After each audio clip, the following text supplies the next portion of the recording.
사춘기 시대를 지내고 있는 꼬마 감자가 가족들과 자기의 모습이 다른 것을 보고 자기의 출생의 비밀을 알리기 위해서 엄마에게 이렇게 물었습니다. 엄마, 나 감자 맞아?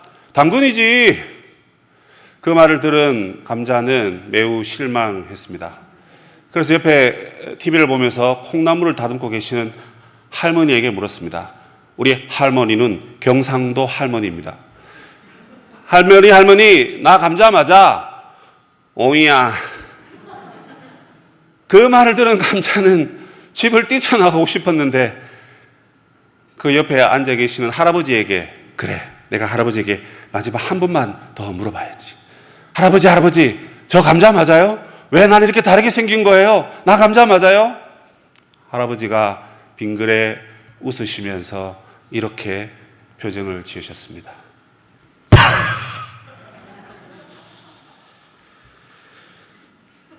감자가 집을 뛰쳐나간 이유는 자기의 정체성을 자기가 알지 못했기 때문입니다.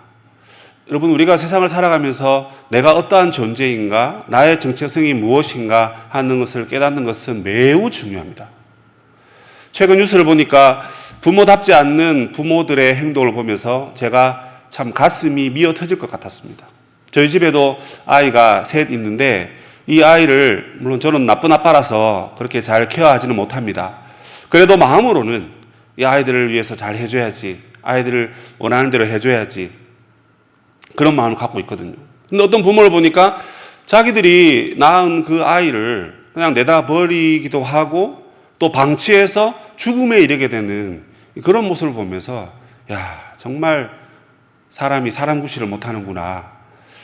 아니, 부모이기 이전에 내가 사람이라면 이렇게 할 수 있을까. 하물며 집에 있는 강아지도 귀엽게 여기면서 어떻게 자기 몸으로 낳은 자녀들에게 저런 행동을 할까. 역시나 자기의 존재감을 또 정체성을 알지 못하는 그런 모습 때문에 우리는 실망감을 두루두루 표현하게 됩니다.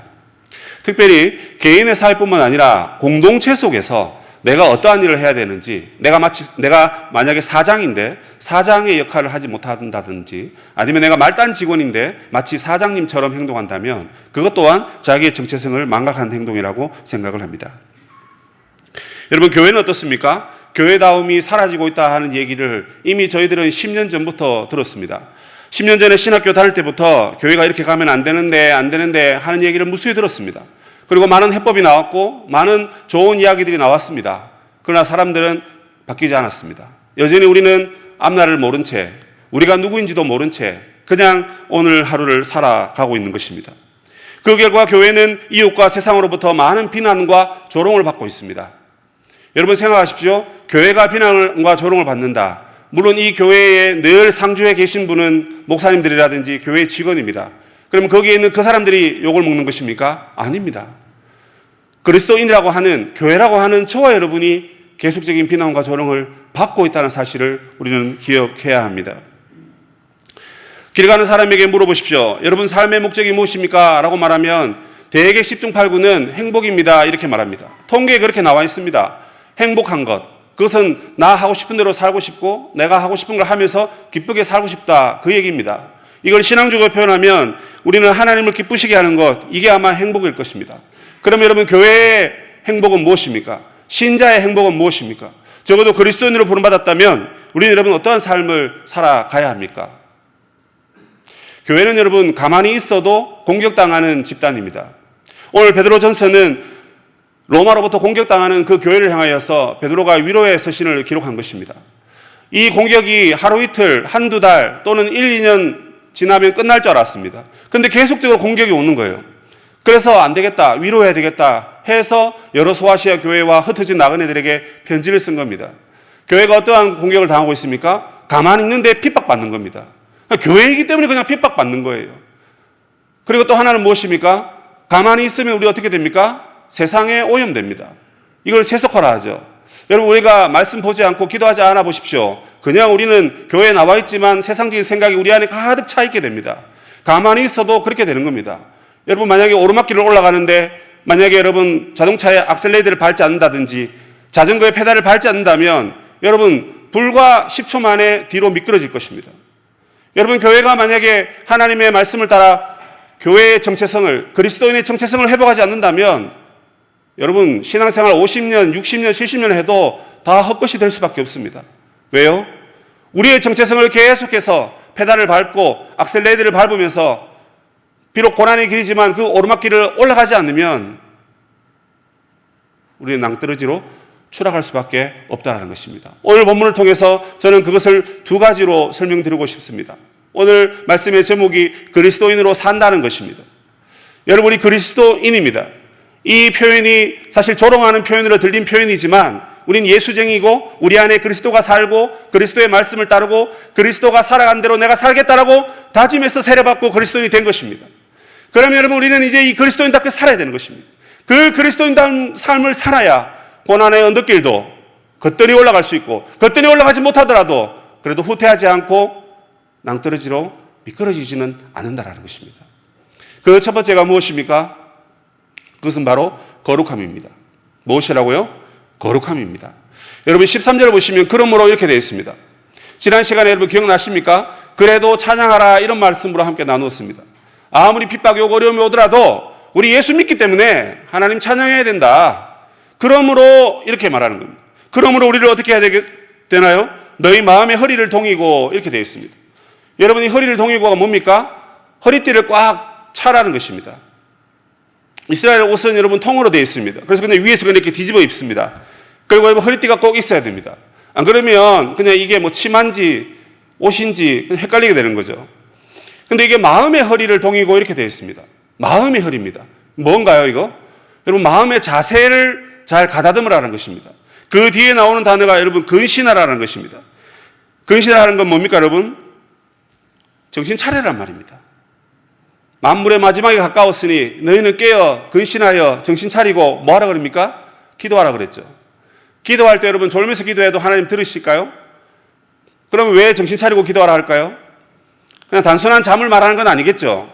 우리의 생각이 딴 데가 있는 겁니다. 우리의 생각이 하나님께 가 있지 않으면 그것은 자고 있는 것입니다. 여기서 말하는 것이 여러분 마음입니다. 마음이 허리를 동이라는 것입니다. 이스라엘 백성들이 출애굽할 때 유월절을 지키면서 급히 나왔습니다. 그때 뭐 했습니까? 허리를 동이고 나왔습니다. 예수님께서 제자들의 발을 씻으실 때도 역시나 허리를 동이고 그 일을 하셨습니다. 우리에게 중요한 임무가 맡겨져 있을 때 우리는 마음의 허리를 동이고 정신을 차리고 깨어서 하나님 기뻐하시는 일을 감당해야 됩니다. 그런데 그 본문에 뭐라고 말합니까? 예수께서 다시 오실 때 가져다 주실 은혜를 온전히 바랄지어다. 할렐루야, 아멘. 여러분, 이 말씀을 잘 보십시오. 여러분, 이제까지 살아오시면서 얼마나 많은 은혜를 받아 누리셨습니까? 은혜 없이는 살 수 없다는 거 잘 아시죠? 엄마 없어도 살고 아빠 없어도 삽니다. 돈만 있으면 살고 집 있으면 살고 직장 있으면 월급 받으면 뭐 잘 살 수 있습니다. 그런데 예수 믿는 사람은 은혜 없이는 못 사는 거예요. 근데 우리가 수많은 은혜를 받았습니다. 저만 해도 얼마나 은혜를 받은지 모릅니다, 여러분. 그걸 여러분 설명하자면 정말 밤새 이야기해야 될 겁니다. 적어도 예수에 대한 믿음이 있는 여러분들은 아마 저와 같을 것입니다. 그런데 여러분, 이 복된 말씀이 뭐라고 말합니까? 주님 다시 오실 때 우리에게 가져다 주실 은혜를 바래라는 것입니다. 그 은혜가 남아있다는 것입니다. 여전히 우리에게 부어주실 그 하나님의 은혜가 있다는 거예요. 여러분, 그 은혜를 받기 위해서 마음의 허리를 동이고 근신하는 겁니다. 무슨 말입니까? 한마디로 요약하면 이겁니다. 하나님의 은혜를 받아 누리기 위해서 정신 바짝 차리고 마음을 하나님께 집중하라는 것입니다. 여러분, 속으로 오늘 여러분의 마음이 어디 있는지를 한번 살펴보십시오. 여러분의 마음의 현 주소는 어디 있습니까? 여러분 마음의 상태를 정돈하고 오늘 예배 자리에 오셨습니까? 당장 오늘 집에 돌아가면 9시에 연속곡 하니까 연속곡 봐야 되지 하는 그런 마음, 물론 뭐 필요하죠. 저희 집에도 저 빼고 전부 다 연속곡 본다고 요즘 정신이 없어요. 위에 402호에 사모님 일찍 주무시는데, 얘들아 사모님 주무신다, TV 빨리 꺼라. 3대1이에요. 3명 합쳐서 제가 못 이기거든요. 네. 제가 돈 벌어다 주고 제가 다 해주는데 제가 그냥 하숙생처럼 그렇게 살거든요. 여러분의 마음이 다른 곳에 빼앗겨버리면 안 되는 것입니다. 목사님 예배 드리고 하면 되잖아요. 예, 맞습니다. 예배 드리고 하면 되는데 그 은혜를 온전히 바라라 그랬는데 그 은혜는 온전한 데 없고 세상적인 것이 가득 생기는 그런 안타까운 그리스도인이긴 하지만 가짜 그리스도인다운 여러분 그런 삶을 살면 안 되는 것이죠. 하나님께서 오늘 우리 저와 여러분의 마음을 원하시는 것입니다. 우리의 마음이 그 은혜를 온전히 바라고 소망하는 그러한 자리로 여러분 나아가시길 바랍니다. 이런 마음의 자세를 가지고 베드로는 우리에게 뭐라고 말합니까? 그 다음 구절을 보시면 너희가 전에 따르던 너희의 사욕을 본받지 말고 이렇게 되어 있습니다. 여러분, 그리스도인의 정체성은 거룩이라 그랬습니다. 거룩은 아직 나오지도 않았어요. 근데 이 거룩함을 여러분 우리가 얻기 위해서 먼저는 우리 안에 있는 그 마음에 있는 그 개인적인 욕심을 다 내려놔라는 것입니다.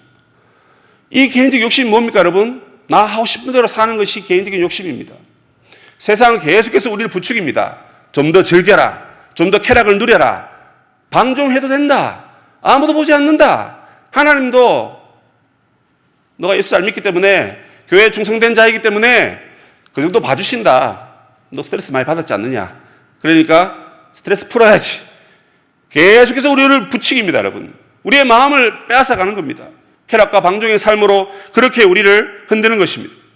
최근에 뉴스를 보십시오, 여러분.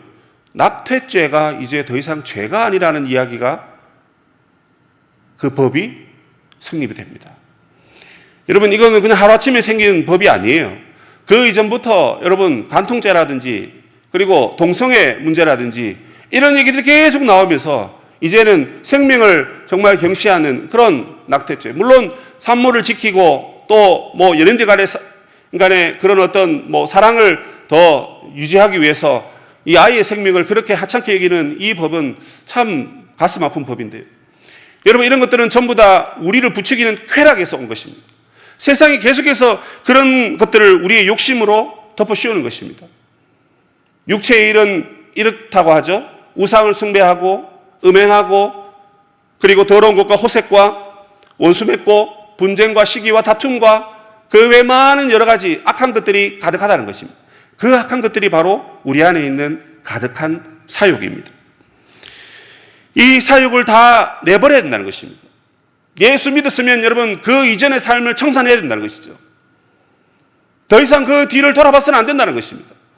롯의 아내처럼 여러분 소금 기둥이 되려면 뒤로 봐야 되겠지만 그렇게 되지 않으려면 그 삶을 단절해야 됩니다.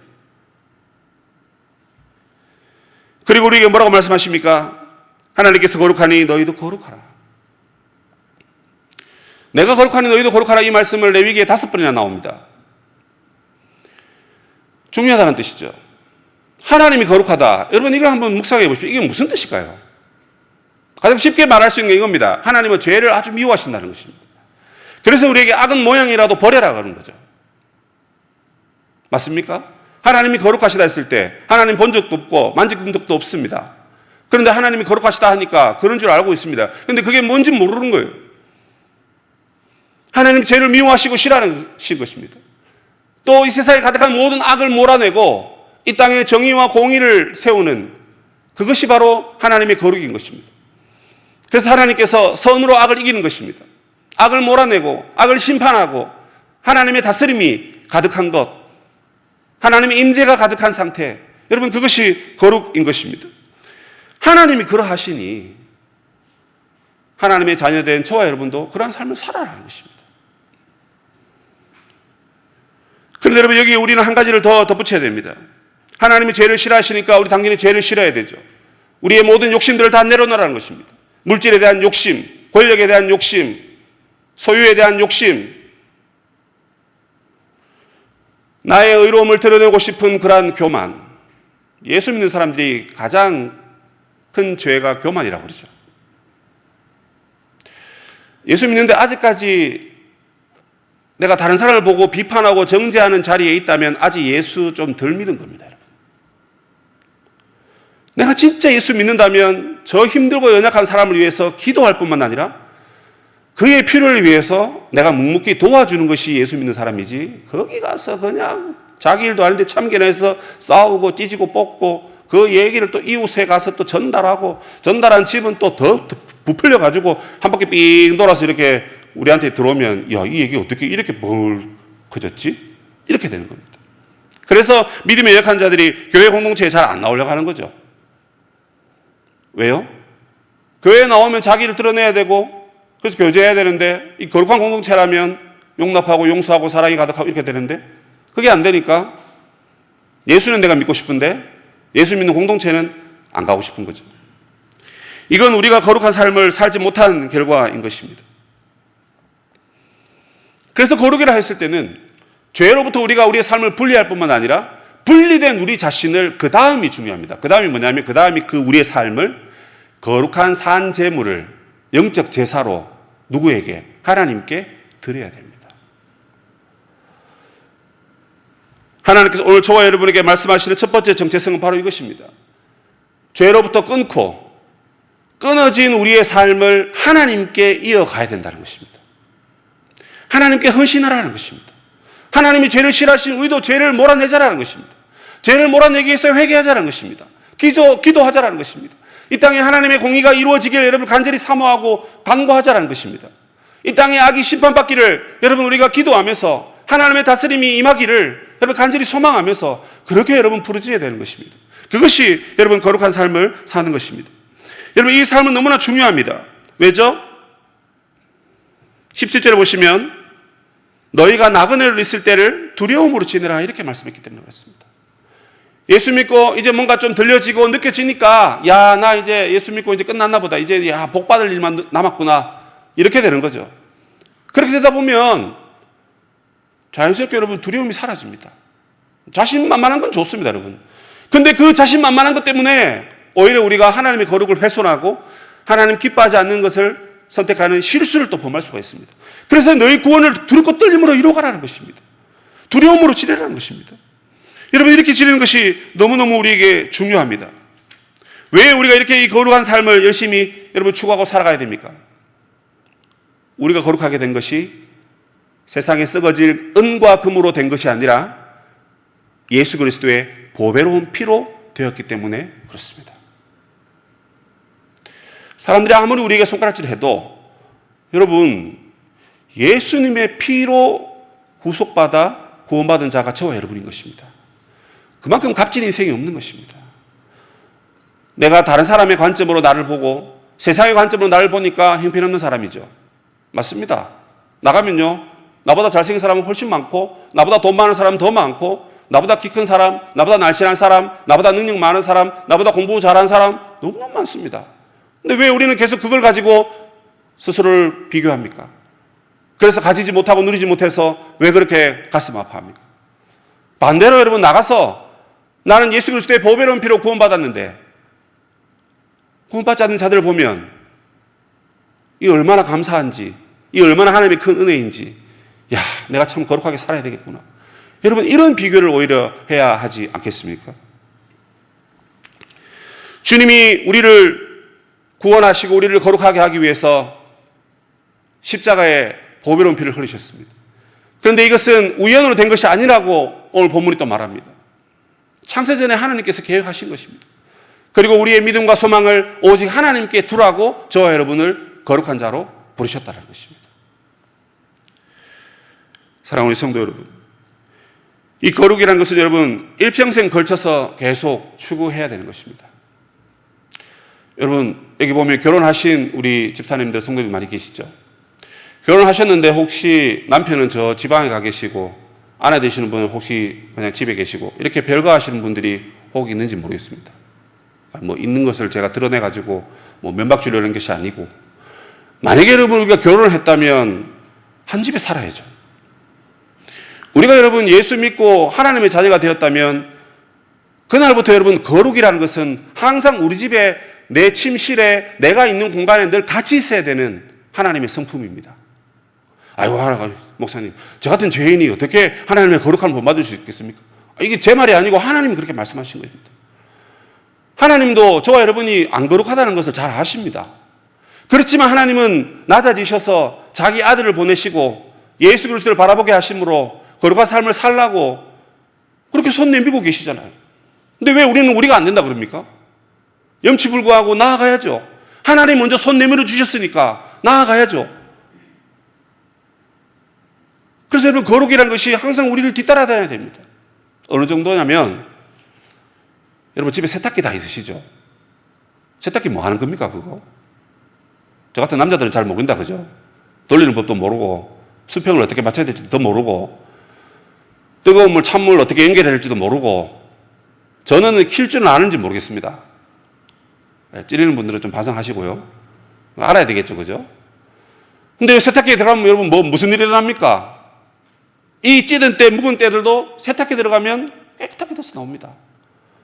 좀 별난 사람은 저희 집 사람처럼 안 되면 그냥 막 삶습니다, 막. 네. 막 삶아가지고 막 찌든 때를 막 팍 빼야 성에 풀리나 봐요. 빨래는 여러분 그렇게 열심히 하면서, 때는 그렇게 열심히 빼려고 열심히 노력하면서, 우리의 거룩을 위해서 여러분, 우리의 사역을 내버리고, 하나님의 거룩을 담기 위해서, 우리는 무엇을 노력하고 있습니까? 성도 여러분, 말에서부터 행동까지, 오늘 본문의 모든 행실에 거룩하라 그랬습니다. 그 모든 행실이라는 것은 말과 행동을 말하는 거죠. 머리부터 발끝까지 그 모든 것에서 여러분들이 이제 여러분들의 집에 있는 세탁기를 능가하는 깨끗함을 나타내셔야 됩니다. 그렇지 않으면 여러분 생명 없는 그 세탁기보다 더 못한 인생인 거예요, 우리가. 세탁기는 그래도 여러분 흙탕물 들어간 옷 집어넣어가지고 돌리면 깨끗하게라도 만들잖아요. 근데 우리는 우리 안에 뭐가 들어가면 다 지저분하고 그냥 오염돼서 이렇게 나오잖아요. 우리의 말로 정죄하고 저주하고 그렇게 나오지 않습니까? 하나님 그렇게 살면 안 된다고 하셨는데, 거룩하라고 하셨는데 그렇게 되면 안 되지 않습니까?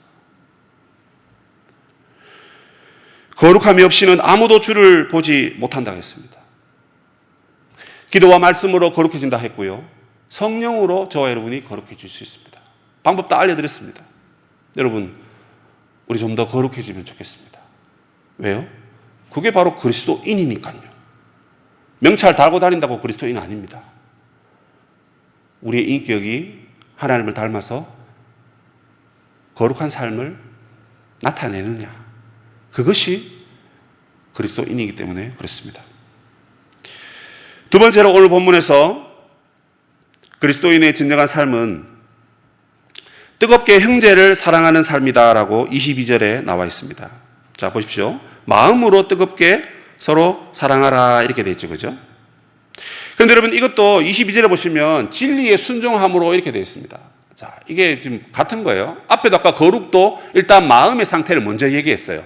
마음의 허리를 동이고 근신하고 그렇게 하라는 거지, 마음은 없는데 행동만 막 했다? 그거 아니라는 겁니다.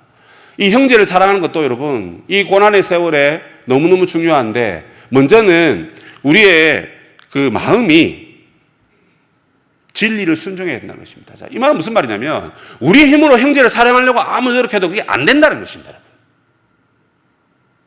이해되시죠? 안 됩니다. 오늘은 10월 21일인데요. 제 하나밖에 없는 가족, 제 동생이 생일입니다. 평상시에는 늘 미리 챙기고 이랬는데 제가 뭐 바빠서 까먹었어요. 그래서 아내가 여보 오늘 뭐 우리 도련님 생일이네 이러더라고. 그렇네. 문자를 보내봤어요. 생일인데 뭐 맛있는 것 좀 먹고 했나 싶어서 아내가 다를까 이게 페이스북을 들어가 보니까 재수 씨가 바리바리 장을 봐가지고 집에 가서 뭘 해줘야 된다는 둥, 그 페이스북 뭐 이런 거 뭐 블로그 이런 거 해가지고 막 돈 버는 재수 씨거든요. 블로그를 잘해요. 막 이렇게 해놨더라고요. 올린 지 뭐 얼마도 안 됐어. 그래서 제가 쭉 보면서 야 뭐 필요한 거 없냐? 필요한 거 많지 이러고 나오더라고요. 부모님 안 계시니까 형이 그냥 부모니까 뭐 해달라는 이러지는 않지만 또 내가 야 뭐 없냐 이러면 막 우리 집 사람 모르게 해줄게 막 이런 마음으로 이제 막 얘기했어요. 근데 뭐 이거는 뭐 당연하다고도 할 수도 있죠. 왜냐면 제가 저희 가족도 있고 집 사람도 있고 있지만 제 형제로 부모님 안 계시고 하니까 남동생 하나가 다잖아요. 그죠? 저희도 원래 5 식구였는데 아버지, 어머니, 그 다음에 둘째 동생이 또 먼저 천국 갔어요. 그러다 보니까 이제 막내 동생이랑 저랑 이제 둘 남은 거죠. 예. 그러다 보니까 이게 사랑해야지, 잘 챙겨줘야지. 근데 여러분 제가 어릴 때 사실 좀 많이 때렸거든요. 많이 때리다 보니까 이게 사랑이고 뭐고 이게 없어요. 예. 그래서 때릴만 하면 뭐 도망가고 이래가지고 별로 안 친해요. 나이 들고 나니까 이게 참 후회가 되더라고요. 말로는 형제를 사랑하고, 근데 여기서 말하는 형제가 이제 일단 예수 믿는 형제이지만 저는 지금 친형제를 먼저 얘기하는 거죠. 그래서 잘해줘야지. 집에 가서 생각해봐라. 비싼 것도 좋으니까 내가 사줄게. 그래 얘기하고 지금 오늘 집에 가면 문자가 올 것 같아요. 여러분, 육신의 형제는 이렇게 뭐 사랑하기가 참 쉬운 것 같아요. 또 저처럼 이렇게 동생한테 잘 못해준 게 있다면 이거 다들 좀 만회하고 또 재수씨 무서워서라도 어쨌든 잘 해줘야죠. 근데 여러분, 여기서 말하는 형제라는 것은 예수 믿고 일단 예수의 피로 한 형제 자매 된 우리의 관계 아닙니까? 그죠? 거기에도 여러 사람이 있고 내가 좋아하는 사람이 있고, 그 말은 내하고 마음이 잘 맞다는 거죠. 내하고 취미가 맞다라는 겁니다. 그죠? 생각이 맞다라는 거고 뭐 그런 거죠. 그죠? 근데 그런 사람들 살아가기 참 쉬워요. 그런데 그런 사람들 글쎄요, 10명 중에 한 3명 정도 되면 참 많은 거예요. 그러면 내 마음도 어느 정도 좀 둥글둥글하다라는 것입니다. 누구하고나 다 친해질 수 있으니까. 근데 참 우리 그러지 않아요. 우리 참 송곳 같아요. 송곳. 알죠? 송곳. 너무 날카로워요. 그러다 보니까 교회가 기본적으로 이 사랑의 공동체. 여러분, 하나님의 가장 중요한 성품이 뭐냐면 거룩과 사랑입니다. 뭐 공의도 있고 다 있지만 주로 여러분 거룩하다, 하나님 사랑, 먼저 말하는 게 하나님 사랑입니다 이렇게 얘기하잖아요. 그런데 여러분, 오늘 거룩했고 그 다음 사랑을 하는데 우리 안에 사랑이 없다? 이거 놀랄 일이 아니죠. 가만히 나를 들여다봐도 참 사랑이 없는 것 같거든요. 그럼 없는 대로 아유 나는 원래 이런 스타일이니까, 나는 원래 사람 잘 못 챙기는 스타일이니까 그냥 이렇게 살아야지, 이겁니까? 여러분들이 신분이 바뀌었는데, 보배로운 피로 여러분 구원받으셨는데 그거 안 하시려면 보배로운 피값을 다시 내놓으시든지요. 그러기 싫으시잖아요. 보배로운 피로 다 구원을 받고 입 싹 닦아버리고 형제를 사랑해야 되는데 나는 원래 안 돼, 나는 원래 태생적으로 안 돼, 나는 뭐가 없어서 안 되고, 나는 돈이 없어서 안 되고, 시간이 없어서 안 되고, 내 주위에 뭐 사람들이 없어서 안 되고, 뭐 이렇게 얘기하는 거죠. 그래서 오늘 본문이 뭐라고 그럽니까? 진리를 순종함으로 너희 영혼을 깨끗게 하라는 것입니다. 형제를 사랑하려고 일단 움직이기 전에 너희의 영적인 상태를 진리에 순종함으로 영혼을 깨끗하게 만들어라는 것입니다. 자, 그러면 앞에 있는 이 거룩과도 연결되는 것 같아요. 무슨 말입니까? 여러분, 거룩한 사람이 진짜 사랑할 수 있는 겁니다. 안 그러면 어떻게 됩니까? 그 뒤에 보면 거짓 없이 형제 사랑하기에 이르는 날이 이렇게 되어 있습니다. 야, 완전 적나라하게 우리 마음을 얘기합니다, 여러분. 여러분, 교회가 핍박받고요, 이 말세 아닙니까? 그럴 때일수록 여러분 뭐라 그럽니까? 디모데후서 3장에 가보면 뭘 사랑하고? 자기를 사랑하고, 그 다음 돈을 사랑하고, 뭘 안 한다고요? 부모를 사랑하지 않습니다. 부모를 거역합니다. 형제를 미워하고, 제일 마지막에 가서 뭐요? 하나님 사랑이 그에게 없다, 이렇게 나가거든요. 그런데 여러분, 이 사랑하는 사랑인데 거짓 없이 이렇게 되어 있습니다. 그 말은 무슨 말입니까? 보통 사람들이 거짓을 가지고 사랑한단 말입니다. 여기서 말하는 이 거짓은 원어적으로 표현이 뭐냐면 연기한다는 것입니다. 연기. 마음은 정말 싫은데 문자로는 조금 하트 맨날 보내는 분들 있죠. 그렇죠? 하트 맨날, 저는 느낌표 맨날 보내요. 네, 좀 느껴보라고. 뭐 하트 보내야죠. 근데 여러분, 그게 거짓이 없는 하트라면 먼저 우리가 진리에 순종함으로 영혼을 깨끗하게 됩니다. 그 진리는 그리스도요, 그 그리스도는 하나님의 말씀으로. 그래서 여러분, 그 밑에 뭐라고 나옵니까? 하나님의 말씀은 뭐 영원하고 항상 있는 하나님의 말씀이고 풀과 꽃은 시들고 마르지만 하나님의 말씀은 영원하다, 이 말이죠. 그죠? 이거 여러분 이사야 40장 말씀 인용한 거잖아요. 이스라엘 백성들이 포로로 잡혀갔습니다. 근데 여러분, 풀과 꽃은 마르고 시든다 그러죠. 이 풀과 꽃은 인생을 빗대는 거예요. 인생이 여러분 포로로 잡혀왔는데 무슨 소망이 있겠습니까? 나라에 있는 백성들이. 그래서 아무 소망 없는데, 근데 너희들 70년 만에 돌아가게 될 것이다. 너희들 나라가 회복되고 하나님의 나라가 다시 임하게 될 것이다. 그 약속의 말씀을 받은 그들은 비록 여기서는 풀이 시들고 꽃은 마르지만 하나님의 말씀은 영원하기 때문에 아멘, 그대로 될 줄로 믿습니다. 그 얘기입니다. 그래서 여러분, 이겁니다. 우리가 하나님 말씀으로 우리의 영혼을 정결하게 하지 않으면, 거룩해지지 않으면 형제 사랑은 정말 어렵습니다. 저는 진짜 100번도 더 찬성입니다. 저에게도 정말 사랑이 없거든요. 정말 사랑이 없어요, 정말. 어릴 때 신앙교육을 좀 잘못 받은 것 같아요. 너무 그 율법적으로 신앙교육을 받다 보니까 사람들을 보면 너무 저는 이해가 안 갑니다. 저보다 그래도 연세 많으신 분들을 모른 척하고 있어야 되잖아요. 그죠? 속에서 막 비판이 일어납니다. 와, 어떻게 저 연세에 어떻게 저렇게 행동하시지? 이런 게 막 올라옵니다. 사랑이 없어서 그렇죠. 주의 종이라는 사람이 그래 사랑이 없어서, 만약에 제가 여러분 입술에 이 지퍼 딱 열고 말한다 그러면 어이구 제가 섬기는 교회는 아마 성도들 아무도 안 올 것 같아요. 예, 안 그래도 뭐 말이 또 적으니까 그죠?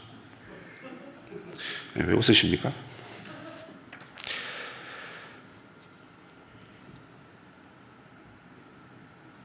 여러분 마음으로 뜨겁게 서로 사랑하라. 뜨겁게 이거 뭐 남녀간의 뭐 그런 육체적 사랑을 말하는 것이 아닙니다. 열정적으로 최선을 다해 이 말입니다. 이게 뒤에 4장에 가서 또 나와요. 뭐 그때까지 제가 이 설교를 이 본문을 또 다룰지는 모르지만 미리 좀 맛을 보여드리면 그겁니다. 형제를 사랑하는 것에 있어서 정말 중요한 게 뭐냐면 그 형제를 책임질 수 있는 사랑을 말하는 거예요. 저도 목사라서 그런지 참 립스비스만 입에 분지르르 할 때가 많은 것 같아요. 립스비스 아시죠? 근데 연세가 한 50 딱 넘어가시면 야, 저 목사가 립스비스도 하는 건지 책임 있는 말로 마음으로 하는 건지 다 아시더라고요. 그래서 제가 꾸지람도 많이 들었습니다. 마음이 없는 말 그렇게 하지 말라고. 정직해야죠. 그럼 말 안 할 수는 없고 확인을 해야 되는데 표정이 안 밝으니까 저게 뭐 말이야 방구야 뭐 이렇게 되는 거죠. 근데 여러분 여기서 일단 형제를 어떻게든 도와주고 싶고 형제가 참 힘들다는 걸 우리가 보는데 그 형제가 바로 세워지기를 바라는 그런 간절한 마음으로 형제에게 무언가를 건네고 무슨 말을 건네고 함께 마음을 공유하는 거 이게 여러분 뜨겁게 사랑하는 겁니다. 근데 그 앞에 거 항상 기억하세요. 우리 힘으로 안 된다는 거. 그래서 항상 있는 하나님의 말씀으로 진리로 우리의 마음을 우리의 정신구조를 여러분 무장시켜야 되는 것입니다. 이 좋은 예가 저는 여러분 요셉이라고 생각합니다. 여러분 요셉의 인생 아시죠? 12아들 중에 11번째 아닙니까? 아버지 사랑을 독차지했고 그래서 어느 날 17살 되었을 때 형들의 시기와 증오로 인하여서 사실은 뭐 애국으로 팔려가는 그런 안타까운 인생을 살게 되잖아요. 여러분 그 어린 나이에 아버지 어머니 다 살아계시고 집 있는데 쫓겨나서 멀리 여러분 팔려갔다 생각해 보십시오. 얼마나 기가 찰 노릇입니까? 그런데 참 세상은 돌고 도는 거예요. 나중에 만나요. 그리고 심지어 야곱이 유언하고 다 죽죠. 그죠? 그러고 나니까 형들이 이제 사단이 난 거예요. 야, 이제 아버지 돌아가셨으니까 방어막도 없고 큰일 났다 이거 어떡하나. 그런데 그때 요셉이 정말 유명한 말들 여러 가지 말 하잖아요. 형님들 두려워 마소서 내가 하나님을 대신하리까? 형님들 하나님이 나를 이렇게 먼저 보내시는 거는 많은 생명을 살리기 위해서 그런 거 아닙니까? 그러니까 형님들 두려워 마시고 내가 형님들뿐만 아니라 형님들의 자녀들의 모든 삶도 내가 다 책임져 주겠다고. 이 여러분 놀라운 말 이 세 마디 하지 않습니까? 그런데 여러분 요셉이 어떻게 이 말을 할 수 있었을까요? 고난 가운데 하나님의 말씀이 참되고 진리다라는 것을 몸소 체험했기 때문에 그런 것입니다. 여러분 고난 가운데 하나님을 만났기 때문에 그 이미 마음과 머리 생각의 정신 구조가 형들을 용납하고 이해하는 구조로 바뀐 거예요. 만약 그 삶이 없었다면 야 너도 오늘 잘 만났다 오늘 제삿날인 줄 알아라 이따 덤벼라 하고는 그냥 몰살시켜버렸겠죠. 요셉 그렇게 하지 않았습니다.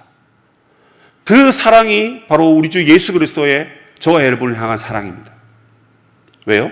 우리가 이 사랑을 받을 만한 여러분 자격이 있어서 그렇게 된 건 아니거든요. 이 거듭난 것은 하나님의 말씀으로 됐다 그랬습니다. 우리의 행위로 된 게 아니라는 거죠. 주님이 주신 진리의 말씀, 그 계시의 말씀으로 저와 여러분이 구원받았다는 것입니다.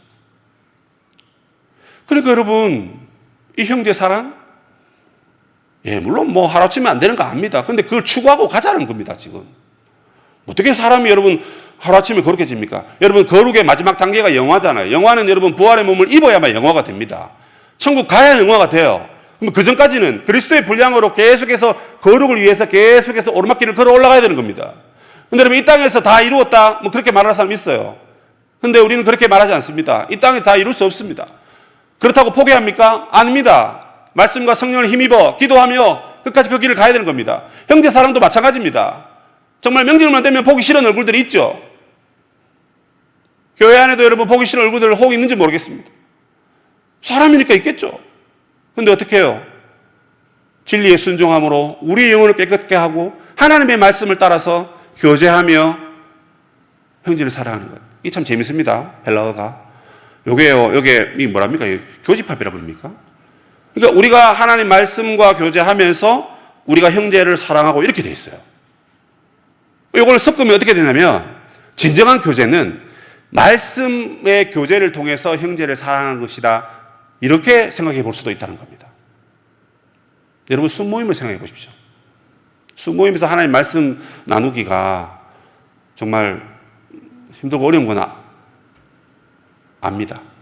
그런데 짧게라도 순모임 가운데 말씀을 나누면서 형제 사랑을 실천하고 형제와 연합하고 교제한다면 그분들은 진짜 그리스도인이라고 말씀을 드릴 수가 있을 것 같습니다. 여러분, 말씀을 한번 떠올려 보십시오. 우리가 그리스도인으로 산다는 것이 당연한 것이고 너무나 중요한 것이고 또 평생을 그렇게 살아오셨기 때문에 어쩌면 이거는 예수 처음 믿는 사람이 들어야 되고 또 마음에 새겨야 될 말씀이라고 그렇게 우리가 생각할 수도 있을 것 같습니다. 그런데 여러분, 교회가 외부로부터 핍박을 받을 때, 지금 내부적인 핍박이 아니에요. 바깥에서 교회를 향한 핍박이 들어올 때 우리가 우리 안에서 우리의 삶을 다시금 정돈해야 됩니다. 우리의 방이 흐트러지지 않았는지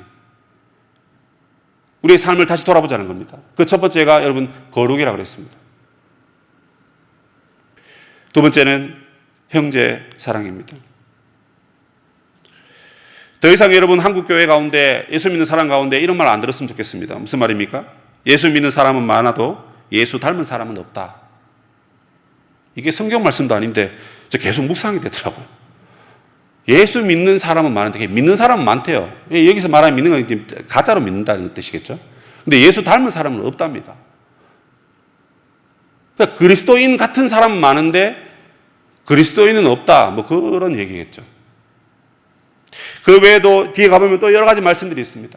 오늘 저는 여러분 이 거룩과 사랑이라는 이 두 가지를 간략하게 좀 보았습니다. 너무나 많이 쓰는 단어이고 기도할 때마다 나오는 단어이고 아마 하루에도 수십 번, 수백 번 사용하는 단어입니다. 진정 여러분은 거룩하십니까? 그리고 진정 형제를 뜨겁게 사랑하는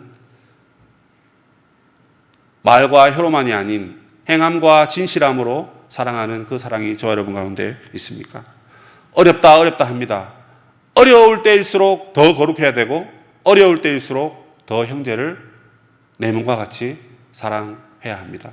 그것이 오늘 이 시대를 살아가는 여러분 그리스도인으로 산다는 것이라고 생각을 합니다. 성도 여러분 힘내시고 우리 세상 무너져도 그리스도인이라는 호칭이 여러분에게서 떠나지는 않습니다. 이게 얼마나 감사합니까? 세상 무너지면 다 끝날 줄 아는데 세상 무너지고 나라가 망하고 다 사라져도 우리가 그리스도인이라는 것은 영원히 사라지지 않습니다. 왜 그렇습니까? 항상 있는 하나님의 말씀으로 저와 여러분을 그리스도인으로 불러주셨기 때문에 그렇습니다. 이 어려운 시절 우리가 그리스도인이다 하는 것에서 위로를 받으시고 더욱 거룩하시고 더욱 사랑을 실천하시는 우리 성도님 되시기를 주의 이름으로 축복합니다.